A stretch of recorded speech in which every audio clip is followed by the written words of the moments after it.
इंद्रियों के विषयों का जो अत्यंत जीवन के लिए आवश्यक है उनका प्रयोग जीवन यापन के लिए, ना कि भोग के लिए। जब हम भोजन पाते हैं तो रसेंद्रिय और प्राणों के पोषण का विषय है, मेरा नहीं है। अगर मेरा मैं पाता हूं ऐसा मान के तो उसका आप भोग कर रहे हैं, आप फंस जाएंगे उसकी आसक्ति में, आपको स्वाद फंसा लेगा, रसेंद्री बिगड़ जाएगी आपकी। प्रत्याहार कहते हैं अपने अपने विषयों के साथ संबंध न रहने पर इंद्रियों का चित्त के अनुसार हो जाना, अर्थात हमारे चित्त में जो भगवत चिंतन चल रहा है वो चल रहा है, हमसे आहार विहार आदि की जो क्रियाएं हैं वो हो रही, उनके सुख स्वाद की तरफ हमारा आकर्षण नहीं, ये प्रत्याहार है। अगर आपका भगवत विस्मरण हो रहा है तो आप जिस इंद्रिय की क्रिया में हैं आप उसका सुख भोग रहे हैं, ये आपकी साधना में बाधा पहुंचा देगी। पा रहे हैं प्रसाद जय लाडली जी की, और नाम चल रहा है, नाम के चिंतन में चित्त से नाम नहीं हट रहा है तो आपको कोई फंसा नहीं पाएगा। अगर इंद्री जो विषय का संयोग कर रही है उसी में आप तन्मय हो रहे हैं तो आप फंस रहे हैं, आप साधना में बाधा खड़ी कर रहे हैं। धारणा हमारी पुष्ट होनी चाहिए, श्यामा श्याम के सिवा कोई मेरा नहीं, मेरे चित्त की स्थिति एकमात्र श्यामा श्याम के भरोसे, श्यामा श्याम के आश्रय में, श्यामा श्याम की ही चिंतन में, इसे कहते धारणा। और ये धारणा जिसकी सिद्ध हो जाती है वो श्यामा श्याम में हो जाता है, मन बुद्धि चित्त हम सब श्यामा श्याम में। धारणा बहुत उत्तम स्थिति है, स्वप्न में भी जागृत में भी हर समय अपने आराध्य देव छाए रहते हैं। महाप्रभु कह रहे जागृत स्वप्न सुसुप्ति स्फुरत में राधा पद, ये धारणा। चित्त वृत्ति का आराध्य देव में तैल धारावत जाना उसे ध्यान कहते हैं। जैसे आजकल ध्यान का मतलब ना समझने का कारण ऐसा लगता, कुछ देर आंख मूंद के बैठे, एसी चल रही बढ़िया अनुकूल शांत एकदम बैठे, आप शांत रह ही नहीं सकते। अंदर देखो, आप बाहर से आंख मूंद ली ऐसे बैठ गए, उसे शांति कहते हैं क्या? आपका मन शांत, आपकी चित्त वृत्ति शांत, कोई संकल्प विकल्प नहीं हो रहा, उसे शांत कहते हैं। ये कब होगा? जब तैल धारावत चित्त की स्थिति चित्त चोर प्रभु में होगी। नाम जप करते करते रूप की झलक आ गई, संपूर्ण चित्त वृत्ति घसीट गई प्रभु की तरफ, उसे ध्यान कहते हैं। इसीलिए हम प्राय ध्यान पर जोर न देके नाम ध्यान की बात कहते हैं, राधा। तो यही राधा नाम, राधा रूप प्रकाशित करेगा। जब रूप, तो फिर ध्यान धरना नहीं पड़ेगा, हर समय उठते बैठते चलते फिरते वो ध्यानस्थ रहेंगे प्रभु। तो चित्त वृत्ति का ध्येय पदार्थ में तैल धारावत स्थिर रहने का नाम ध्यान है। कुछ देर बैठ के आंख मूंदा हो, लेकिन ध्यान किसे कहते हैं? तैल धारावत अखंड वृत्ति अपने आराध्य देव में लगी हुई, ये ध्यान चलते फिरते उठते बैठते खाते पीते हर समय। समाधि, जब ध्यान परिपुष्ट हो जाता है तो ध्याता ध्यान और ध्येय की त्रिपुटी मिट जाती है। मैं ध्यान रूपी क्रिया, ध्येय प्रभु, उनमें कर रहा हूं, अभी ध्यान नहीं होगा। मैं ध्याता, जो ध्यान क्रिया ध्येय में कर रहा हूं, अभी ध्यान नहीं लगा। जब ध्यान लगेगा तो ध्याता और ध्यान दोनों लय हो गए, केवल ध्येय रह गया। ध्येय केवल प्रभु, मैं प्रभु का ध्यान कर रहा हूं ऐसा नहीं, केवल प्रभु ही प्रभु। उसी स्थिति को समाधि कहते हैं, उसे समाधि कहते हैं। जब मैं ध्यान कर रहा हूं, ध्याता ध्यान रूपी क्रिया ध्येय के प्रति, तब तक जब मैं और ध्यान क्रिया दोनों का लय हो गया, केवल ध्याता है, उसे समाधि कहते हैं। ये दो प्रकार की होती, सबीज और निर्बीज। सबीज में त्रिपुटी के न रहने पर सूक्ष्म संस्कार रहते हैं, हमें ध्यान हो रहा है सूक्ष्मता से। निर्बीज में बिल्कुल नहीं, केवल वही ब्रह्माकार वृत्ति, या भगवदाकार वृत्ति या श्यामा श्याम में। जीवन का परम लाभ इसी जन्म में प्रिया प्रीतम के सानिध्य को प्राप्त करना। शरीर रहते तो आपका ये जो सत्संग में श्रवण मनन है, इसे निष्ठापूर्वक अपने हृदय में उतारें और नाम न छूटने पावे। नाम ही सब स्थितियां ला देगा, प्रमाद की कोई गुंजाइश न रहने पावे। हम लोग बहुत प्रमादी हैं, बड़ी छूट दे देते हैं मन बुद्धि को, इसलिए बड़ा अंतराय होता है। फिर ऐसा लगता है इस मार्ग में सुख ही नहीं है, फिर भाग पड़ते हैं संसार की तरफ। बहुत धोखा हो गया, बहुत बड़ी हम पराजय को प्राप्त हो गए। यदि प्रभु का मार्ग छूट गया तो पता नहीं किस जन्म में किस कल्प में मिलेगा। इसलिए सावधान होकर निरंतर एक एक क्षण प्रभु के चिंतन मनन में लगाएं।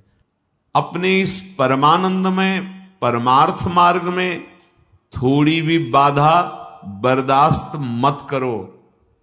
ध्यान से सुनो, तुम्हें एक अनुपम सुख चाहिए, अनुपम शांति चाहिए, एक विलक्षण आनंद की तुम भोगता, क्योंकि तुम्हारा स्वरूप ही है आनंद में। अब इधर जो तुम भोक्ता बनकर उस सुख को खोज रहे हो, नहीं है। अब तुम्हें जो परमार्थ मार्ग मिला है, तो कह रहे हैं अपने परमार्थ मार्ग में परमार्थ सुख की जरा भी बाधा को बर्दाश्त मत करो। अगर बर्दाश्त करोगे, चलेगा इतना तो वो गिराता चला जाएगा आपको। नहीं, सावधान हो जाओ। बिना दंड के ये सुधरने वाले नहीं है, प्यार से सुधरने वाले। सुधर जाए बढ़िया, समझ लो। और अगर आप अपने को भोक्ता मानकर इनको थोड़ा भी परमार्थ बाधक बातों में सपोर्ट देंगे, ये आपको गिरा देंगे। बहुत फिसलन वाला मार्ग है, बहुत फिसलन, बहुत संभाल संभाल के, बहुत कदम दृढ़ रखते हुए चलना है।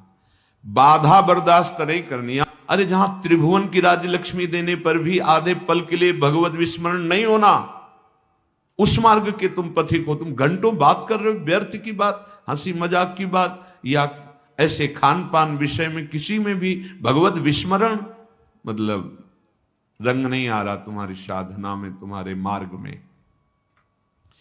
किसी भी हालत में इस मार्ग के पथिक में भजन की शिथिलता नहीं आनी चाहिए, किसी भी हालत में। यह अनुभव की बात करें, कभी कभी मना स्थिति इतनी अशांत स्वाभाविक हो जाती है, कुछ अच्छा नहीं लगता, भजन में भी रुचि नहीं, एक अंधेरा सा, एक घबराहट की स्थिति, जब तक भगवत साक्षात्कार की तरफ आगे नहीं।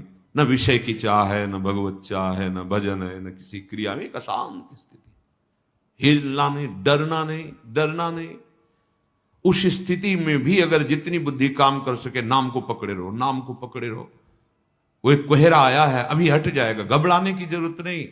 भागकर दूसरे विषय की जरूरत नहीं है कि आप उस स्थिति से बचने के लिए कोई विषय सेवन करने लगे, कोई व्यसन करने लगे, कोई क्रिया करने लगे। नहीं, कबहू तो थोड़ो भजन, कबहू होत विशाल, मन को धीरज छुटे नहीं और गाहे न दूजी चाल।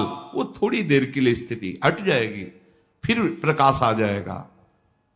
वो स्थिति में बहुत संभलने की जरूरत है। जो अच्छे उपासक हैं वो कभी कभी एकदम ऐसी, कभी कभी एकदम भावात्मक स्थिति ऐसी लगता है अब तो पार हो गए, कोई विकार नहीं, कोई स्फुरणा संसार की नहीं, भजन में तन। ये अभी एक रस स्थिति नहीं आई है, ये गुण के अंतर्गत है। इस सात्विक वृत्ति जागृत हुई है, वो तामसिक वृत्ति, प्रमाद, मूढ़ता, ऐसी स्थिति, अंधकार छा रहा है अंदर में, कोई भी सात्विक स्फुरणा नहीं हो रही, घबराना नहीं। अभी त्रिगुणातीत रस नहीं मिला है, धैर्य पूर्वक आगे चलते। इसीलिए बिना सत्संग के साधक लड़खड़ा जाता है, गिर पड़ता है, क्योंकि वो ऐसी स्थिति आती, फिर उसे किसी न किसी के संग की जरूरत होती। और अगर संत संग नहीं हुआ, कुसंग हो गए तो गया। या तो असंग या भगवत व्रत का अनुष्ठान, भगवत भजन में लगे हुए उत्तम साधक या भगवत प्राप्त महात्मा, तभी हमारी बचत हो सकती है। अगर इनसे नीचे मिला तो गिर जाएंगे पक्का। वो ऐसी बात होगी, ऐसी सलाह होगी, वो गिर जाएगा। अपने निर्दोष साधन को बिना किसी भय, संकोच, लोक लज्जा, अपने साधन में लोक लज्जा भी नहीं।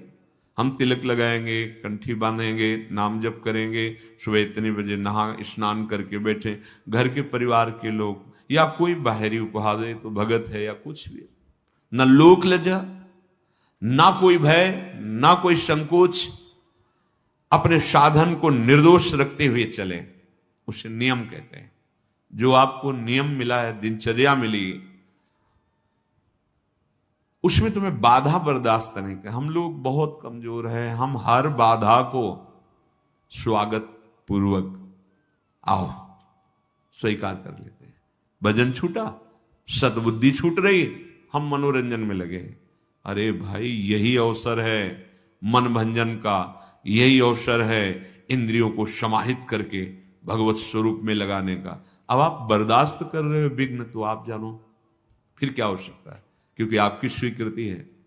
बहुत बहुत बहुत सावधानी की जरूरत। साधन में कहीं बाहरी दिखावा भी ना आ जाए, ये भी ध्यान रखें। कहीं बाहर लोगों को ये दिखाने के लिए कि हम भगत हैं। देखो, अभी पहले का लज्जा नहीं, संकोच नहीं, भय नहीं, अपनी दिनचर्या बिल्कुल, वो भगवत रिझावे के लिए, जगत रिझावे के लिए नहीं। अगर कहीं आपका लक्ष्य बन गया बाहरी लोगों को दिखाना, प्रणाम, नमस्कार, वंदना, यश, कीर्ति, चार लोग, ऐसा, फिर तो असली वस्तु को नहीं प्राप्त कर पाओगे, बहुत लंबा समय नष्ट हो जाएगा। हाँ, अगर भगवान की शरण में हो तो ऐसे धक्के लगेंगे आपको कि आपको भागना ही पड़ेगा प्रभु की तरफ।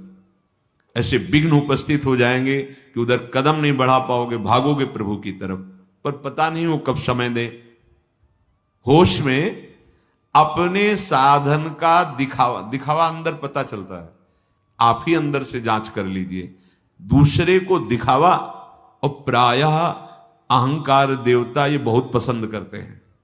जो अहंकार है वो ये बहुत पसंद, उसकी पसंद चीज है। दंभ, पाखंड, दिखावा, ये उसकी पसंद की चीज है। इसी से वो पुष्ट होता है, बलवान होता है, वो प्रेरित करेगा। हम ऐसा बोले जिससे चार लोग समझे हम ज्ञानी हैं, हम ऐसे बैठे जिससे चार लोग समझे ये योगी है, महात्मा है। हम ऐसा दृश्य उपस्थित करें जिससे हमें साबित किया जाए बहुत बड़े भजनानंदी। ये अंतर की वृत्ति है, सुधार कीजिए। साधन में कहीं बाहरी दिखावा ना जाए। अगर बाहरी दिखावा आ गया तो असली जो तत्व है, असली जो बात है, असली जो सच्चिदानंद परमात्म सुख है, उससे तुम वंचित हो जाओगे। हमें प्रभु को रिझाना है या जगत को रिझाना है? जब आप प्रभु को रिझाने की चेष्टा करेंगे तो सारा जगत आपसे रिझ जाएगा। जा पर कृपा राम की हुई, ता पर कृपा करे सब कोई। प्रभु प्यार करने लगे तो पूरा विश्व प्यार करने लगेगा। अंदर से ये देखते रहो, बिल्कुल शुद्ध परमार्थ की बात है। अंदर से देखो, जब आप अंदर से सच्चे साधन में लगे हो, बाहर से तुम्हें कोई कहे ना पाखंडी, दम्भी, दिखावा, ये वो, तो मुस्कुराहट आएगी। जब अंदर से दम्भ कर रहे हो, फिर तुम्हें कोई दम्भी कहेगा तो तुम गाली दोगे, लड़ जाओगे, निंदा करने लगोगे। ये पहचान है कि दम्भ है तुम्हारे अंदर, उसको बुरा लगा। जैसे कोई निंदा कर रहा है तो आपके कान में पड़ा, तो सबसे पहले बुद्धि का कार्य होता है, वो तुरंत जांच करेगी। अगर सत्य मार्ग में चल रहे हो, ये जो बोला गया कोई लक्षण है अंदर, पूरी जांच कर, नहीं ठीक है, प्रभु की बड़ी कृपा है, मुस्कुराया, चल दिया, उसको बुरा है ना लगा। जैसे आप गोरे हैं, आपको कहे काला कलूटा, तो आप नाराज हो जाएंगे क्या? क्योंकि आपको पता है आप गोरे हैं, आप नहीं नाराज होंगे। और काला कलूटा है और उससे कहे भी है कि क्या यार गोरे हो तुम, उसको बुरा लगेगा क्योंकि वो नहीं गोरा है। ऐसे ही यदि सच्चाई से तुम भगवत मार्ग में चल रहे हो और तुम्हें कोई कह रहा है कामी है, क्रोधी है, लोभी है, पाखंडी, दम्भी है, तो आपको पता है ना कि गुरु कृपा से ऐसे इन दोषों का शांत, प्रसन्न, आपके अंदर उत्तेजना नहीं पैदा होगी। और यदि है तो आप ये साबित करने के लिए कि नहीं है, आप लड़ पड़ेंगे। आप, ये अंदर की बात है, सूक्ष्म बात है। आप बहुत सुंदर सुंदर पदार्थ खा के निकले हैं और बाहर कोई कह रहा है ऐंठ के चल रहा, भूखों मरता है, हमें पता है, तो आपको क्या होगा? हंसी आएगी कि अभी अभी तो खीर पूड़ी से पाके आ रहे हैं, ये तो ऐसा बोल रहा है। अच्छा ठीक है। और आप भूखे हो कई दिनों से, ऊपर से ऐसे घी पोंछ के ऐसे चले, और लोग बहुत कहे क्या यार हलवा खा के आया है, तो छाती जलेगी कि नहीं, रोटी भी नहीं मिली तो हलवा की बात करते हो। ठीक ऐसे ऐसे ही दम्भ और सच्चाई का है। आप सच्चे भगवत मार्ग के पथिक बनेंगे। पूज्य श्रीपाद उड़िया बाबा जी महाराज कहते कि जब अपनी भाषा में जैसे जो हम जानते हो बात करता है तो हमें समझ में आती है, लेकिन विदेशी भाषा में जैसे तुम्हें ज्ञान ना हो, तुम्हें बल भर गाली दे रहा हो, निंदा कर रहा हो, तो तुम क्या करोगे? पता ही नहीं वो भाषा ना, तो ऐसे सुनोगे कुछ बोल रहा हो चल दोगे। जब तुम्हारी भाषा में ऐसे तुम्हें गाली दे, निंदा दे और तुम चल दो, तो जान लो कि तुम सच्चाई के मार्ग में चल रहे हो।